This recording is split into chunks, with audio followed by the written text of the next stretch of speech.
이제 손예진이 이제 치위생사로 나오는데 뭐 경력 단절이었지만 손예진 역시도 기술이 있으니까 다시 그걸 가는 쓸수 거죠. 있거든요. 네. 근데 바꿔 말하면 저희 아내 같은 경우도 나름 4년제 국립대 조기 졸업생.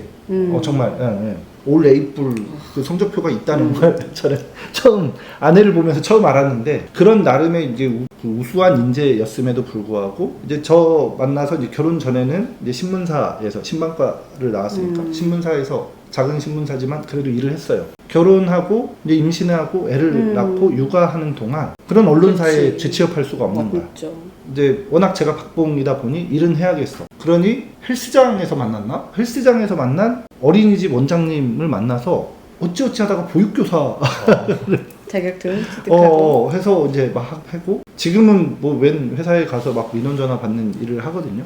근데 경력 단절녀가 되었다가 경제적인 문제로 이렇게 하는데 그래서 이 남녀 차별의 문제가 아니라 당시에 이제 남성상과 여성상의 차이는 남성은 그런 의미에서 평생 직장 천직 그러면서 그게 자기의 인생이었어. 그것을 이렇게 보여주는 게 있고 그러면서 그 뭉클한 생각이 좀 들어요. 그 김미룡 동지 말을 들으면서나 그때 실제 영화를 보면서도 그런 생각이 스치긴 했는데 이 사회는 정말 이렇게 우직하게 일해온 사람들로 인해서 이만큼 발전해 왔구나. 그렇죠. 평생 종이밥 먹은 그런 사람들이 있을 거고 평생 기계밥 먹은 제조업체에서 일하는 우리 공장 노동자들이 있을 거고 평생 이제 청소하면서 뭐 생활 폐기물 수집 운반하면서 깨끗하게 하면서 만약에 이제 김미룡이 은퇴하고 나서 이 전주 시내를 이렇게 돌아다니면 감회가 새롭지 않을까? 여기가 아버지가 일하던 데야, 여기가 아버지 충무구역이었어. 뭐 이런 얘기도 할 수도 있겠지요. 그러면서 한켠에는 이제 요새 이제 젊은이들이 뭐 눈높이가 높아져가지고 뭐 중소기업 눈높이만 낮춰도 이렇게 갈 수 있는데 막 안 간다 막 이런 말들이 있잖아요. 누구나 다 자기가 생각하는 천직이라는 게 있겠구나 싶은 거예요. 그래서 뭐 모르겠어요. 그에 대한 해법을 어떻게 해야 할지 모르겠지만 비단 경제적인 거, 돈벌이만이 사람이 목적이 아닐 거고 자기가 하고 싶은 일을 하면서 또 경제적인 목적까지도 이렇게 달성할 수 있다는 건 굉장히 이게 중요한 일이구나. 이른바 이제 워라밸의 문제일 수도 있겠습니다만 그런 의미에선 나는 굉장히 행복한 사람이기도 하구나라는 생각도 했어요. 이게 내 천직인데 전 정말 행복해요. 그리고 보람되고 그걸 하면서 경제적인 것까지 할 수 있으니 얼마나 참 감사한 일입니까? 우리가 솔직히 국장님은 하는 일에 비해 아니, 박봉이죠. 방금 말씀하신 거를 몸으로 실천하신 분이 이분이에요. 근데 이제 이게 여기 나오면 이제 최선출, 구본모, 고시조 이렇게 나오잖아요. 이게 과거고 미래고 현재다. 뭐 이렇게 얘기를 하는데 이제 맨 마지막에 이제 박희순 이제 최선출이라는 이 문페이퍼 문제지. 이 사람은 어떻게 보면 이병헌의 미래인 거죠. 네. 근데 저는 거기에서 되게 씁쓸했던 게 미래가 암울해. 이게 오래된 미래라는 말이 있잖아요. 이게 예전부터 그랬어. 그리고 앞으로도 그럴 거고. 이 최선출이라는 사람은 이병헌처럼 가족들을 위해서 정말 열심히 일하고 유튜브도 하면서 맞아. 여기서 살아남기 위해서 정말 열심히 해요. 그리고 그 제주 공장에 있는 섬에 들어와서 자기 살아요. 그리고 이혼한 아내한테 계속 섬에 같이 살자고 얘기를 하면서도 그리고 이병헌이 어떻게 보면 찾아오잖아요. 그렇지. 그러면서 이제 같이 술을 한 잔씩 먹으면서 그렇게 캠핑 좋아하고 막 바베큐 좋아하지만 찾아오는 유일한 사람이 바로 자기를 죽이러 이거 캠프파이 이걸 이 불멍 처음 때려본다 그런 얘기를 해요. 여기 그러니까. 왔는데 그러니까 결국엔 되게 이 가장이란 존재가 그렇지. 가족을 위해서 모든 걸 다 희생했지만 홀로 남는 고독해지는 맞아. 그 모습을 보면서 결국에 나의 미래도 저런 모습이려나 하는 생각도 또 들더라고요. 이게 그러면서 참 많은 생각을 또 하게 되고 대부분 우리 아버지들이 그랬잖아요. 야 니들 먹여 살리느라 뭐 시간이 없어서 같이 시간을 못 보내고 맞아. 추억도 없어. 그러다 보니까 이제 아이들이 성장하고 나서는 할 얘기가 없어. 그치. 에피소드도 없고 정도 딱히 없어요. 그러다 보니까 아버지들은 예를 들면 노년에 되게 혼자 고독해지고 외로워져. 늘 TV만 이렇게 보시는 거지 리모컨 돌려가면서. 네. 그러니까 이 노동자의 미래가 그러면 안 되지 않나. 아까 말씀하신 대로 노동시간이 어떻게 보면 이 문명의 발전에 따라서 줄어들면 맞아. 그런 문제도 일정 부분 해결될 수도 있겠다. 긍정적인 부분도 있을 것 같다. 그리고 이제 그 미래를 막 예측하잖아요. 우리가 미래를 예측하고 어떻게 대응해야 하느냐. 막 뭐 유튜브에서도 많이 나오고 이러는데 앞으로는 노동이라는 게 없어질 거다. 그리고 그 남는 시간을 어떻게 활용하는 거를 우리가 지금 고민해야 된다. 뭐 이런 얘기를 들은 적이 있었는데 딱 이제 말씀을 나누면서도 그런 생각이 계속 들어요. 만약에 문명이 발전해서 예를 들면 말씀하신 대로 우리가 해고되지 않고 시간을 많이 예를 들면 적게 일하고 많이 받는 그런 때가 온다면 이제 이 시간을 내가 어떻게 쓸 것인가. 지금하고는 다른 삶을 살아야 되는 건데 그 준비는 또 어떻게 할 것인지 그런 고민도 우리가 지금부터 해야 되지 않나. 그리고 한편으로는 또 그런 생각도 들어요. 노동이 막 되게 신성하다 이렇게 얘기하잖아요. 저도 근데 그런 게 있거든요. 일을 하면 기분이 좋아요. 이 하루가 일하고 딱 끝나는 이 느낌, 그 느낌이 되게 좋을 때가 있거든요. 그러니까 실직을 해서 사람이 무기력해지는 것도 있지만 그 기분을 이제 느낄 수가 없어지는 거죠. 고된 하루를 딱 마치고 집에 딱 들어와서 그렇지. 딱 씻고 딱 뭐 예를 들면 맥주를 한잔 한다거나 뭐 이제 그런 정말 그 신성함. 이게 저는 특히나 육체 노동을 하기 때문에. 그렇지. 근데 이게 되게 신기한 게 오히려 몸을 안 쓰면 몸이 더 아파요. 네. 신기한 게. 근데 그런 게 사라져 버리면 오히려 인간한테 과연 그게 좋은 걸까? 아예 노동이라는 게 없어져 버렸을 때 몸을 움직이면 확실히 정신적인 게 조금 해소되는 게 있거든요. 그치. 막 잡생각 많을 때 차라리 바쁘게 그래.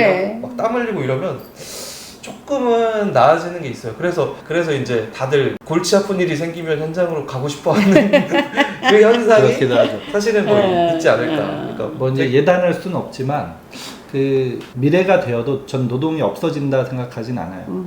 노동이 없어지진 않을 거고 매트릭스에 나오는 그 사회처럼 기계에 지배되는 인간, 그래서 기계의 에너지원으로 인간이 사용되는 것 이외에는 노동은 그 영원할 거다.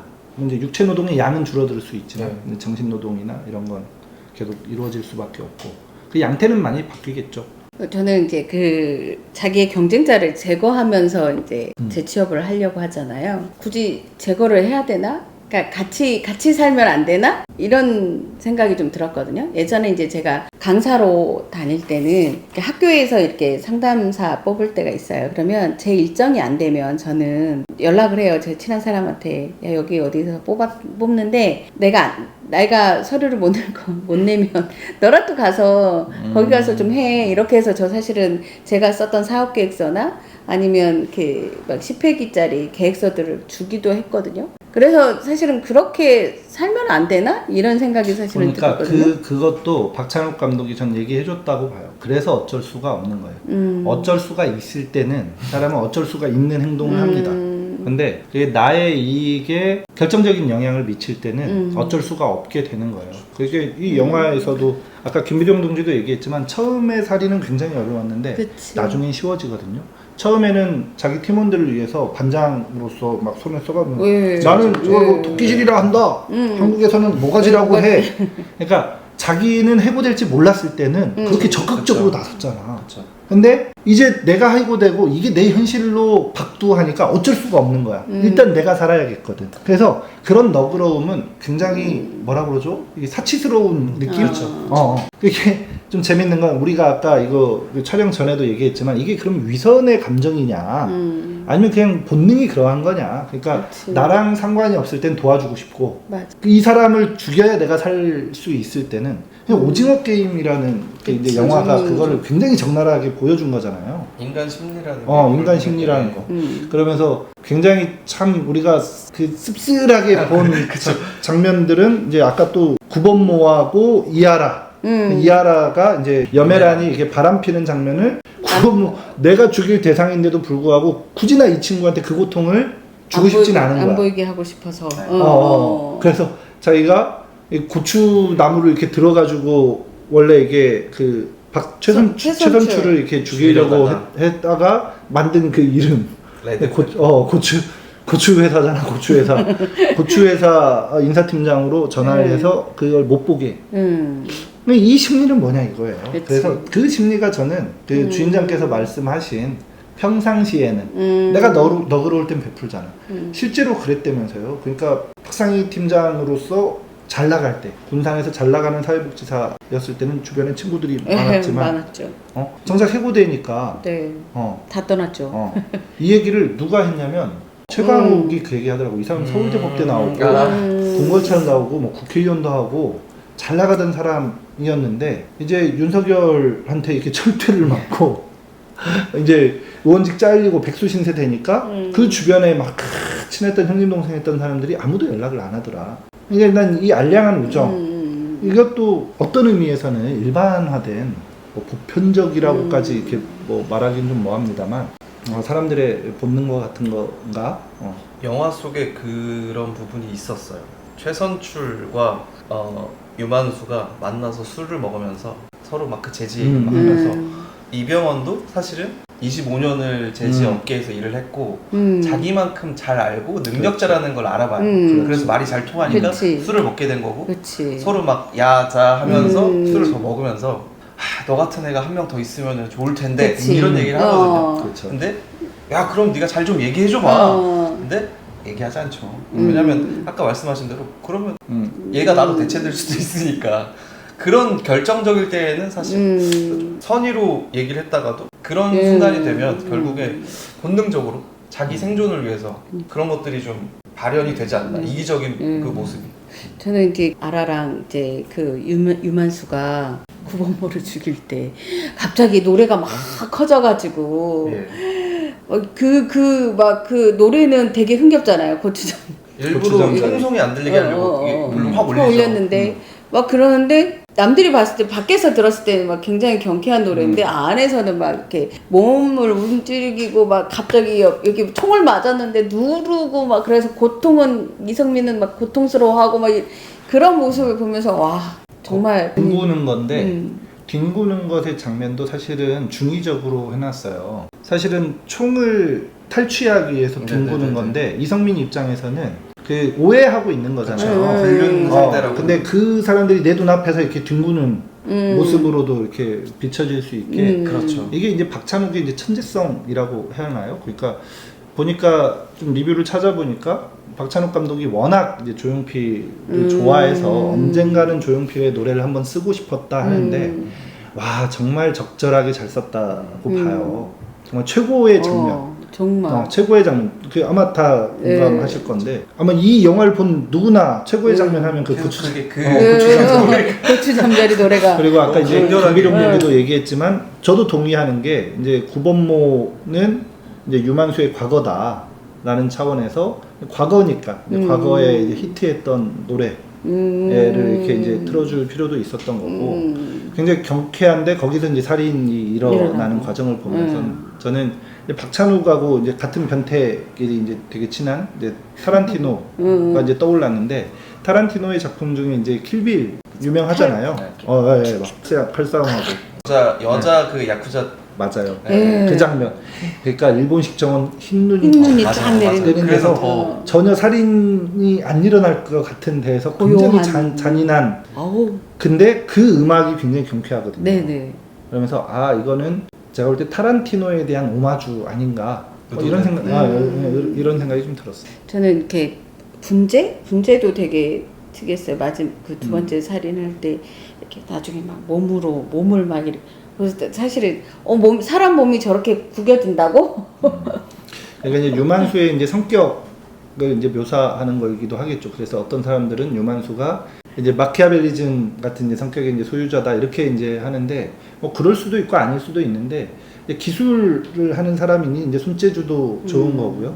그러면서 이제 아버지가 이제 자살했던 곳을 자기만의 공간으로 만들어서 이제 분재를 하는데 왜 하필 분재인가 그런 생각도 좀 많이 해봤어요. 근데 그게 이제 분재 기술에서 나온 거잖아요. 결국 이제 자성원을 이렇게 묶어가지고 그렇죠. 이제 나무밥으로 이렇게 주는 이 장면은 보면서는 확실히 저거는 근데 우리 민족의 정서하고는 전혀 맞지 않는 거죠. 일단 분재라는 것 자체가 너무 일본식이거든요. 우리는 자연을 그대로. 어떻게 즐기냐면 자연 한복판에 그냥 정자를 딱 놔버리죠. 정자를 넣고 내가 거기에 가서 자연과 어우러져서 자연을 느끼는 방식이라면 일본 애들은 소유하고 싶어 해요.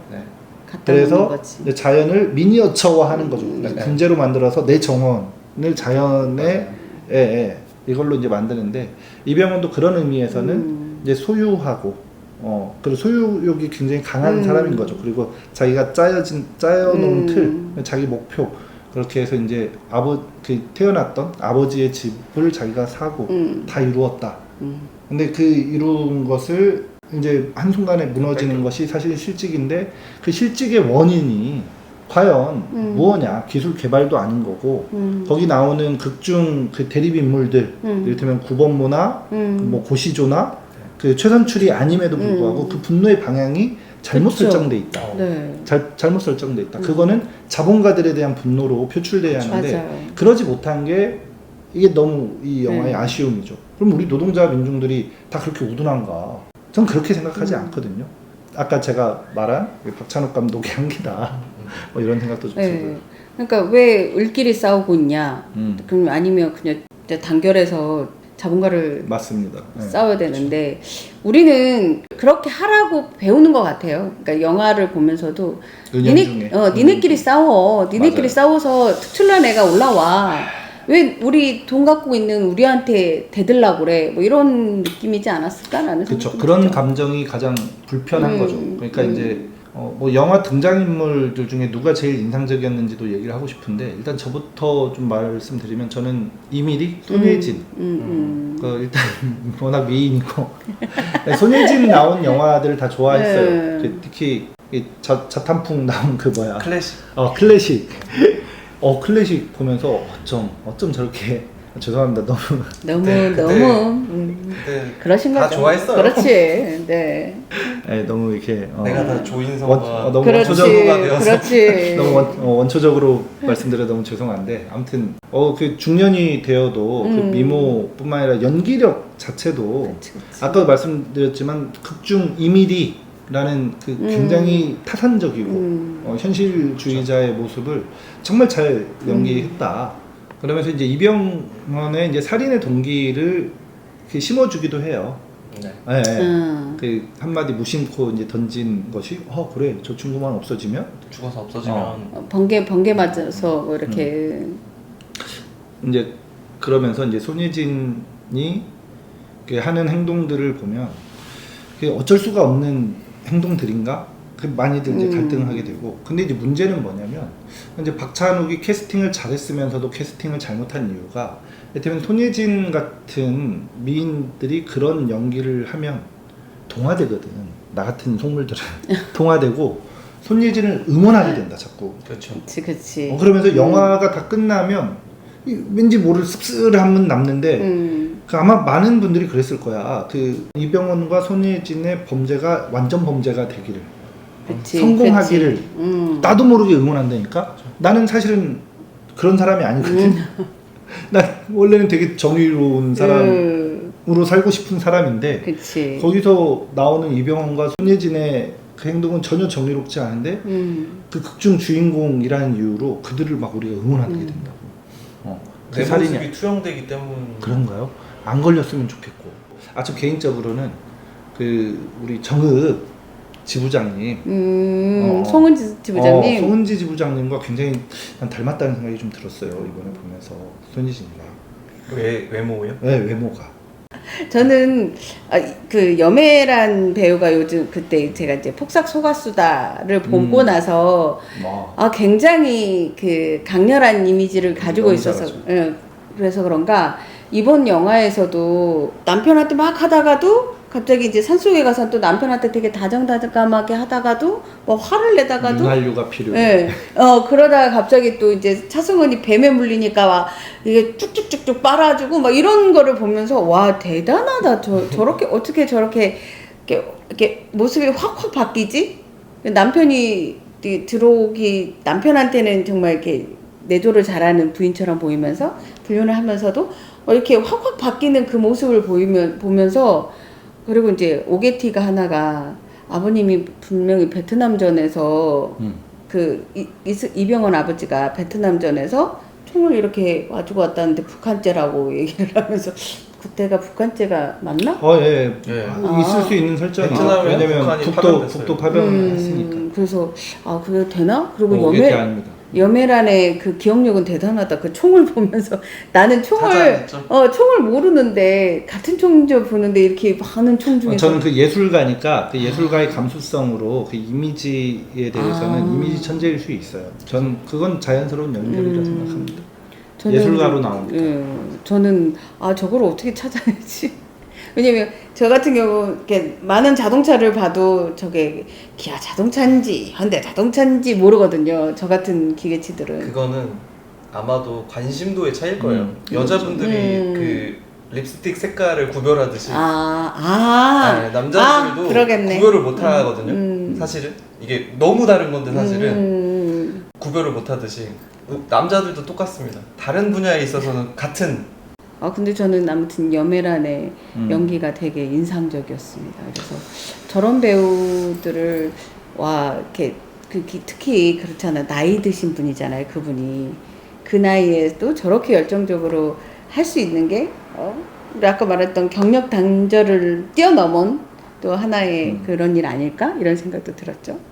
저는 뭐 이병헌 역시 연기를 잘하고 이병헌 정말 잘하고 이병헌이 회사 다닐 때는 코스튬 길려고 맞아요. 실직했을 때는 자르고 뭐 그거랑 상관없이 아무튼 이 사람이 정말 이걸 잘 표현하고 내가 마치 그 사람인 것처럼 저는 보게 되더라고요. 내가 이병헌이 된 것처럼 나도 저 상황이 되면 저렇게 약간 저렇게 광기 어린 행동을 할 수도 있겠다. 그러니까 내가 모든 전부라고 생각했던 걸 다 이제 잃을 수도 있다는 상황이잖아요. 저는 사실 손예진이 이병헌을 버리고 그 치과 의사를 꼬셔서 갈 것 같았어. 갈 거라고 생각했거든. 예측을 했거든요. 또 그러진 않더라고요. 근데 그 이제 무도회에서 실패했으면 그랬을 것 같아요. 실패했으면. 그걸 전 충분히 암시했다고 봐요. 그치. 그 이제 그 뭐지? 무도회에서 이제 포카혼타스가 사실은 이제 그거고 메인이고 다른 사람들이 다 그걸 맞춰주기 위해서 인디언 복장을 한 건데 이제 이병헌 혼자 막 불안해하잖아요. 그 외도에 대해서 젊고 능력 있는 남자랑 눈 맞을까봐. 그러니까 여메란을 관찰하고 이성민을 관찰하면서 사실 그 불안을 느낀 거잖아요. 맞아요. 네. 내 여자도 혹시나 저 상황이라면 이제 이름도 비슷합니다. 그 여메란이 바람 피운 거 맞아요. 이준호고 그리고 오진호 치과 의사의 그 이름 치과의 오진호인데 그러면서 자꾸 준호라고 하죠. 네, 맞아요. 그러니까는 오진호 원장님이라고 네, 그 차에서 얘기를 하죠. 정정을 해주죠. 그런 면에서도 이 디테일이 있는 거예요. 저도 동의하는데 만약에 이병헌이 그 결과를 내지 못했다면 그 현실적인 사람이니까. 그러니까 남자들 특히나 가장들은 늘 그런 불안을 가지고 살잖아요. 내가 만약에 능력을 잃었을 때 과연 그때도 내가 가장으로서 존중받을 수 있을까 하는 불안. 그리고 이제 아이들한테도 사실은 멋진 아빠로 그때도 나는 멋진 아빠일 수 있을까 하는 불안을 저는 되게 잘 표현하고 그렇기 때문에 더 절박하게 그 살인이라는 거를 통해서라도 다시 그거를 찾고 싶었던 거 아닌가. 나는 그러니까 모르겠어요. 저는 그 영화를 보면서 되게 불편했던 것 중에 하나가 모든 범죄가 다 덮어졌잖아요. 아들이 아이폰 훔치는 것도 그렇죠. 덮어지고 심지어 살인하는 것도 덮어지고 형사는 바본가? 이런 생각 왔는데 제가 사람이 2명이 사라졌다고 얘기하는데 죽었습니다라고 얘기하면 대부분 촉이 있는 형사들은 어떻게 하십니까? 이렇게 취조가 되는데 조심하십시오. 당신도 뭐 사라질 수 있습니다. 이렇게 해주는 거 보면서 모든 범죄를 저렇게 그러니까 요즘 제가 이렇게 정치권을 너무 많이 봐서 그런가 봐. 이렇게 우리 그때 쿠팡도 막 무죄 때리고 그 뭐 어디 검사가 그런 거를 봐서 그런가 이렇게 돈이 있는 사람. 이게 근데 보면은 결국에 결과적으로 여메란이 이병헌을 도와주거든요. 그치. 서로 네. 서로의 그러니까 남편이 총을 가지고 사라졌다. 그래서 차승원을 만약 죽인 사람이 이성민일 거라고 추측하게 되고 자연스럽게 이제 용의선상에서 이병헌이 벗어나는. 근데 이제 여메란이라는 사람은 결국에 불륜을 저지른 사람이고 이병헌이라는 사람은 자기 남편을 죽이려고 들어온 사람이잖아요. 그러니까 서로 가진 죄를 서로 알고 그치. 어떻게 보면 자기 죄를 덮기 위해서 그치. 잠깐 손을 잡는 거죠. 맞아요. 거기서도 사실은 인간이란 게 원래 저런 건가? 그치. 야 너도 저렇고 나도 저러니까 우리 그래. 눈 감자. 그래.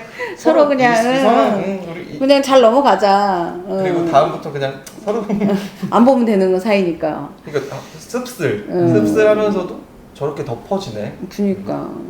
그래서 요즘 이렇게 검사가 군산시 가족센터를 이렇게 가려는 것도 덮은 거 아닐까? 요즘 이런 생각도 많이 들어서.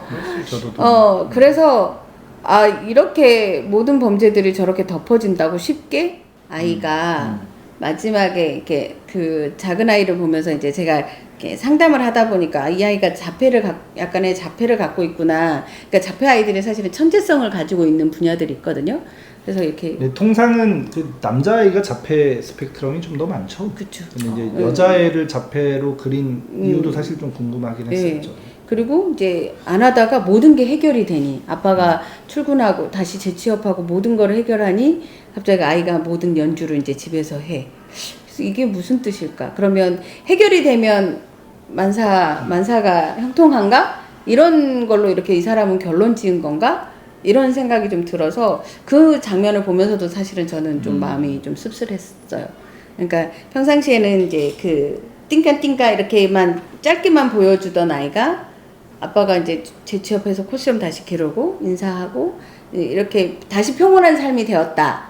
이렇게 하면서 이제 애가 저는 그렇게 받아들이진 않고 박찬욱 감독은 굉장히 고단수예요. 그런 차원으로 좀 꼬아서 볼 필요가 있다. 그 아이는 유일하게 순수한 사람입니다. 사람이랑 뭐 강아지들까지 뭐 그 존재는 아니니까. 그러니까 사람으로 얘기하면 그 집에서 유일하게 순수한 사람이에요. 그러니까 아이들이 미래인데 부모들의 선택에 의해서 그 나의 미래는 그 큰애, 그러니까 아이폰 용돈이 떨어지니까 아이폰을 훔치는 그 아이처럼 되기도 하고 나의 꿈을 찾아서 온전히 독립하는 모습으로 될 수도 있다. 이 양면을 다 보여주고 싶었던 거 아닐까? 이런 추측이고요. 그러니까 이제 자폐인데 제가 이제 간혹 말하듯 실제로 이게 농담이 아니라 자폐와 천재는 종이 한 장 차이거든요. 맞아요.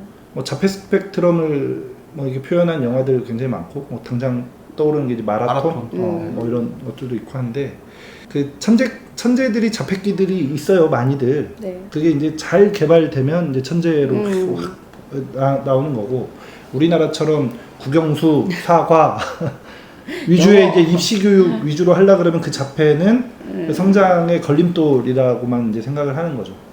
근데 이제 딴에 이제 중산층을 이제 표방하던 가정의 아이였기 때문에 그래도 좋아하는 거 첼로. 그러니까 난 이 아이가 이제 천재성을 이렇게 막 하면 이렇게 이제 TV 보면서 음악을 끊고 이제 비싼 그 첼로를 사줄 수 없다고 했을 때 그때 진짜 이렇게 천재성이 이렇게 발휘가 되고 한 번도 보여주지 않았다 하지만 부모들이 볼 생각이 없었던 거 아닐까 싶기도 한 거예요. 그러면서 결국 현상적으로는 그 평온함을 되찾는 것처럼 보이지만 그 나무가 벌레가 끌고 이렇게 해서 죽어간다 하고 아이가 일갈하는 장면에 아이라고 하면 통상 미래, 맑음, 밝음 이런 걸 이제 표현을 하는데 그러면서 이제 박찬욱 감독이 그러니까 이런 방식으로 할래?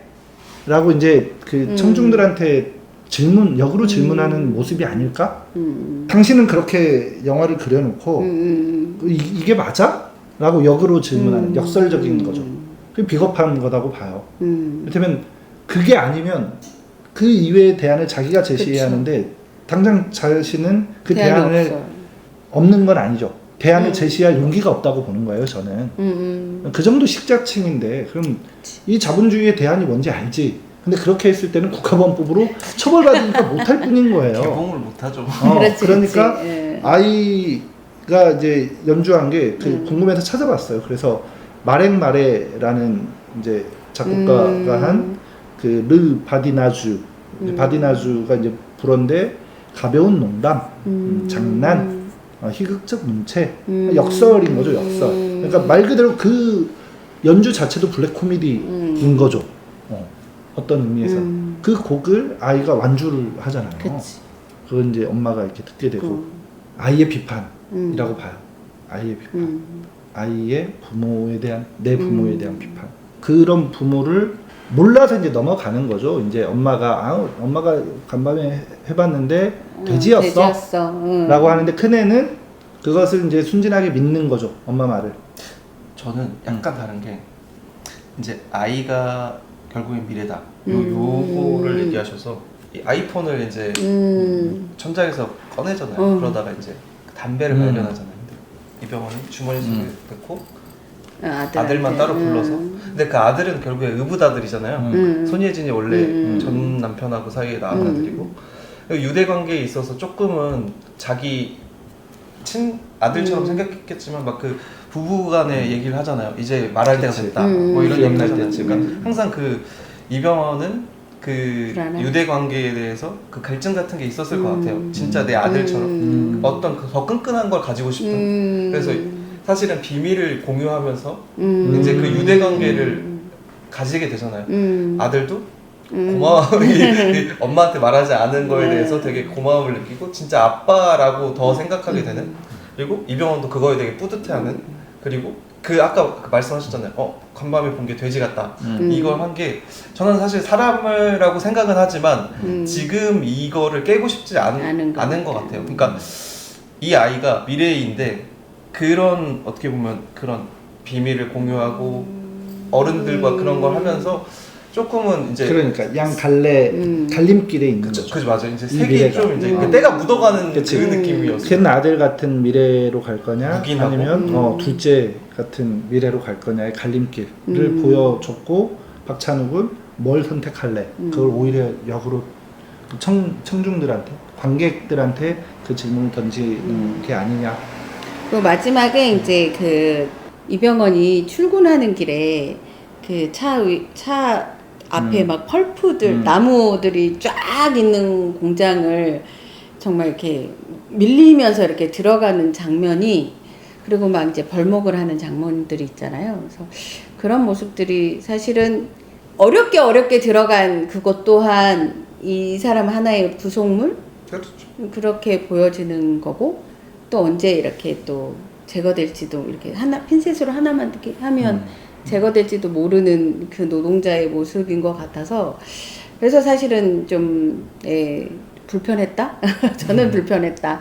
그리고 우리끼리 굳이 싸우지 말고 정말 대응해야 되는데 외국인 자본들 이런 모습들을 보면서 참 마음이 좀 씁쓸했다. 우린 너무 현실이 그렇고, 우리가 지금이야 조금 노동조합이 그나마 시민들한테 조금 이미지가 좋아졌지만, 저희 윤석열 때만 해도 막 건폭에 막 이렇게, 저희 엄마도 사실은 제가 조끼 입는 순간 난리를 치시니까요. 그래서 이런 모습들이 사실은 연대하고 우리가 이렇게 단결해야 되는데 자꾸 이렇게 분열을 시켜놓는 게 아닌가, 이런 생각이 들어서 좀 그런 모습들이 좀 아쉬웠다, 이런 생각이 좀 들었습니다.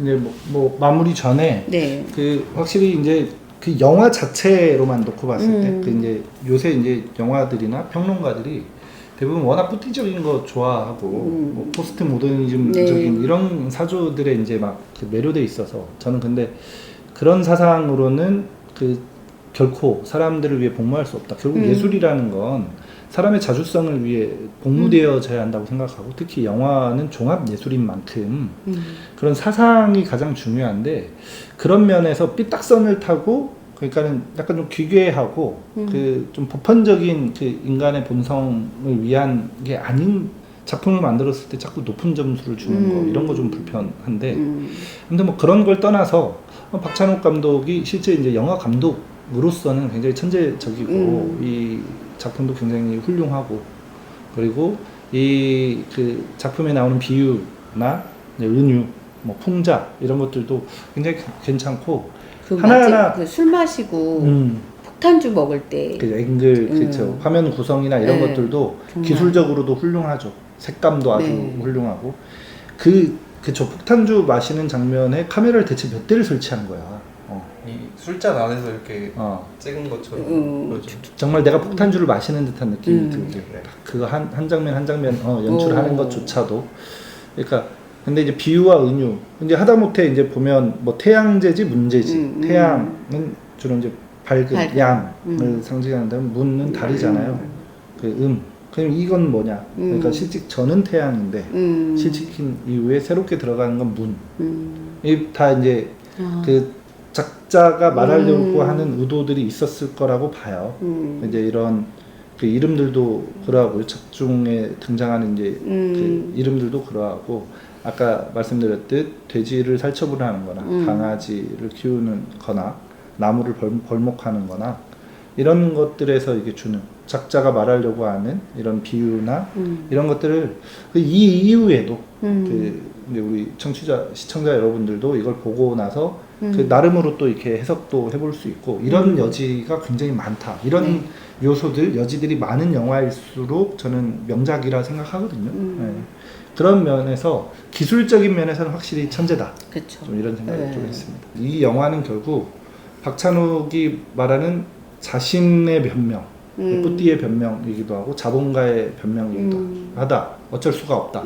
그것은 결국은 저는 박찬욱이라는 감독이 가진 한계. 그래서 이제 봉준호 감독과 좀 비교해서 미안한데, 이 어차피 리뷰 보지 않을 거니까 박찬욱 당사자는. 이제 봉태일이라고 하는 이제 대표적으로 이제 두 개 작품만 얘기해도 좀 될 것 같은데 봉준호 감독의 설국열차 치열한 계급 투쟁의 과정을 담아 있거든요. 거기에서 나오는 주인공의 폭력과 그 여기 어쩔 수가 없다에 나오는 주인공의 폭력은 다르거든요. 그쪽에서 나오는 주인공의 폭력은 충분히 감정이입을 하고도 이게 씁쓸하지가 않아요. 그리고 그 결과를 보세요. 결국 그 설국열차라고 하는 자본주의의 시스템을 주도적으로 파괴하는 거거든. 그러면 죽는 줄 알았는데 원래는 이 열차 밖을 벗어나면 죽는 줄 알았는데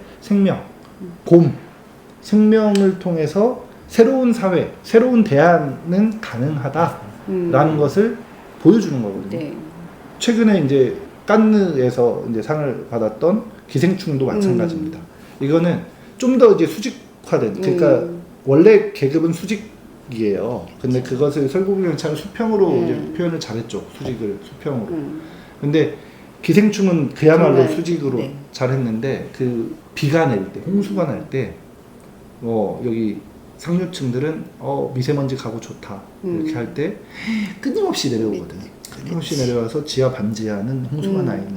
이거를 롱테이크로 쭉 보여주면서 굉장히 이제 시각화를 잘했고 결론적으로는 이 기생충에 나오는 건 그 집이 핵심인데요. 뭐 이제 여기 어쩔 수가 없다에서도 이제 집이 가지는 공간이 가지는 뭐 의미도 충분히 뭐 얘기할 만한데 뭐 오늘 그 얘기까지 뭐 다루는 뭐하고 기생충에 나오는 그 집은 결국은 생산수단이에요.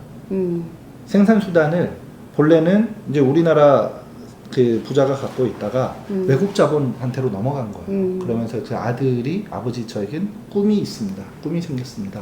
하면서 결국은 이 생산수단을 내가 소유하겠다. 이 아들은 결국 노동자 민중을 대변하는 거거든요. 그런 의미에서 노동자 민중이 생산수단을 갖는, 생산수단의 주인이 된 사회. 이 사회를 어떻게 구분할 거냐. 생산수단의 소유 여부, 생산 과정에서의 지위와 역할, 생산물의 분배 형태에 따라서 그 사회가 어떤 사회냐라는 것을 규정하는 건데 지금 철저히 자본가를 위해서 복무되어지는 사회인 거죠. 그래서 우리가 자본주의라 하잖아요. 생산수단도 자본가들의 것이고 그러니까 그 완전히 자동화된 그 생산수단들을 가진 자본가들이 자신의 이윤을 극대화하기 위해서 노동자들을 그 정리하고 해고하고 구조조정하는 게 어쩔 수가 없는 걸로 묘사되어진다면 이게 국가의 것이 된다면 공공기관의 것이 된다면 공영화하고 국유화한다 그러면 그게 고스란히 복지정책으로 되는 거잖아요. 그게 이제 이재명 대통령이 말하는 기본소득하고도 이제 연관이 있을 거라고 저는 이제 그렇게 이해를 합니다. 그래서 이 영화가 좀 더 우리 노동자 민중의 관점으로 봤을 때도 박수를 받을 영화가 되려면 노동자들의 분노가 또 다른 노동자에게 향하는 것이 아니라 그렇죠. 자본가들한테 향하고 그런 자본가들의 이런 탐욕을 이렇게 저지하고 박살내고 결국 인류 역사의 발전과 과학의 발전은 인류 공동의 재부인데 그걸 왜 자본가 몇몇의 이익으로만 이걸 가져가냐 이거예요. 그것을 모두가 분배할 수 있도록 만드는 거. 그게 중요한 거 아니냐. 그래서 이 영화를 보면 볼수록 민주노조의 역할에 대해서 더 생각하고요. 그런 데일수록 어서 빨리 노동자 만들어서 자본가들이 그 이익을 독점하지 못하도록 이렇게 하고 그러기 위해서는 노동자들이 더욱더 투쟁을 잘해야 하고 노동자들의 정치 세력화도 더 중요하다. 네. 저는 좀 그렇게 느꼈습니다. 네. 우리가 그 영화를 볼 때도 어떤 관점으로 바라보느냐에 따라서 이 영화가 그냥 단순히 오락거리인지 흥미거리인지 아니면 우리한테 던져주는 메시지가 무엇인지 이렇게 달리 볼 수 있는 것 같아요. 그래서 우리가 어떤 영화를 볼 때도 노동자의 관점으로 이것들을 좀 바라보고 그런 것들에 대한 리뷰를 좀 많이 남겨놓는다면 조금 더 노동자 민중의 세상들이 좀 더 빨리 다가오지 않을까라는 생각이 듭니다. 네. 저는 뭐 영화 보는 내내 사실은 말씀하신 대로 뭐 그런 노동자 민중이 이거를 어떻게 보면 자본가들이 만들어놓은 시스템을 벗어나서 살 수 있다 이런 메시지를 주지 못한 점이 안타깝다고 하셨는데 사실은 저도 이게 말씀을 듣다 보니 그 불편함을 느꼈던 게 그런 것 같아요. 결국에는 그 시스템 안으로 다시 들어가잖아요. 수긍하고 내가 반대했던 것들로 결국에 내가 머리를 숙이면서 다시 들어가고 그 과정에서 어떻게 보면 내 동료였던 사람들을 한 명씩 죽이고 내가 그 자리를 차지하면서 씁쓸하게 결국에는 승리했지만 내 가족을 지켰지만 사실은 상처뿐인 영광이고 그렇게 돼서는 안 되는 건데 현실이 어떻게 보면 그와 유사하기 때문에 조금 불편하다 그런 결말이 아니라 아까 말씀하신 대로 뭔가 다른 그 시스템을 벗어나서 새로운 탈출구나 방법을 제시했다면 더 좋았겠다 뭐 그런 생각을 이제 이 토론을 통해서 좀 하게 됐습니다. 네. 오늘 이렇게 노동자의 관점으로 바라보는 영화 이야기 어쩔 수가 없다에 대한 이야기를 나눴습니다. 귀한 시간 내주셔서 감사하고 우리 다음에 또 다른 주제로 만나도록 하겠습니다. 감사합니다. 이렇게 하라고 이렇게. 감사합니다. 또 만나요.